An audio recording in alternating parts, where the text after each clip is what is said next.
Assalamualaikum warahmatullahi wabarakatuh. Nama saya Aprilia Susanti, kelas 5B dari Prodi Pendidikan Bahasa dan Sastra Indonesia akan membacakan materi mengenai prinsip-prinsip perencanaan pembelajaran bahasa Indonesia.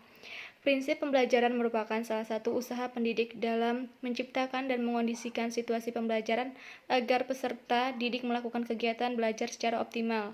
Menurut Sujana dalam Ali, tahun 2013, halaman 32-33. Berikut adalah beberapa prinsip-prinsip dasar dalam pembelajaran bahasa. Yang pertama, pemilihan dan penyusunan pembelajaran bahasa yang akan dibelajarkan. Kedua, pengaturan proses belajar mengajarnya, bagaimana mengajarkan dan mempelajarinya, hal-hal yang berhubungan dengan pendekatan teknik, media, dan sebagainya. Ketiga, guru yang akan mengajarkannya, persyaratan yang harus dimiliki, serta aktivitas yang harus dilaksanakan. Keempat, siswa yang mempelajarinya berkenaan dengan aktivitasnya. Yang kelima, hal-hal lain yang terlibat dalam proses belajar mengajar. Secara ringkas, dalam pengertian pembelajaran, prinsip dapat disebut sebagai kurikulum.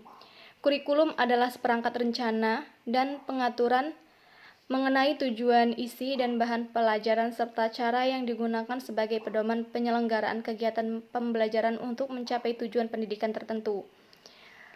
Penyusunan kurikulum tingkat satuan pendidikan KTSP.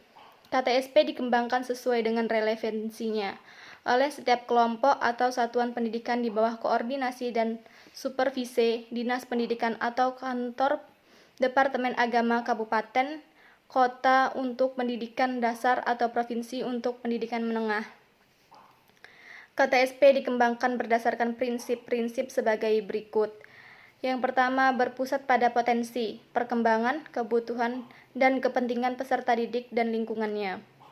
Kedua, beragama dan terpadu. Yang ketiga, tanggap terhadap perkembangan ilmu pengetahuan, teknologi, dan seni. Yang keempat, relevan dengan kebutuhan kehidupan. Yang kelima, menyeluruh dan berkesinambungan.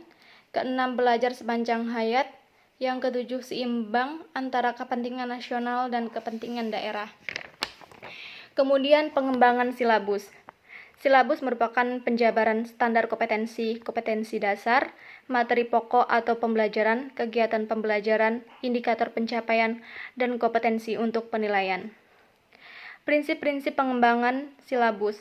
Dalam pengembangan silabus perlu dipertimbangkan beberapa prinsip.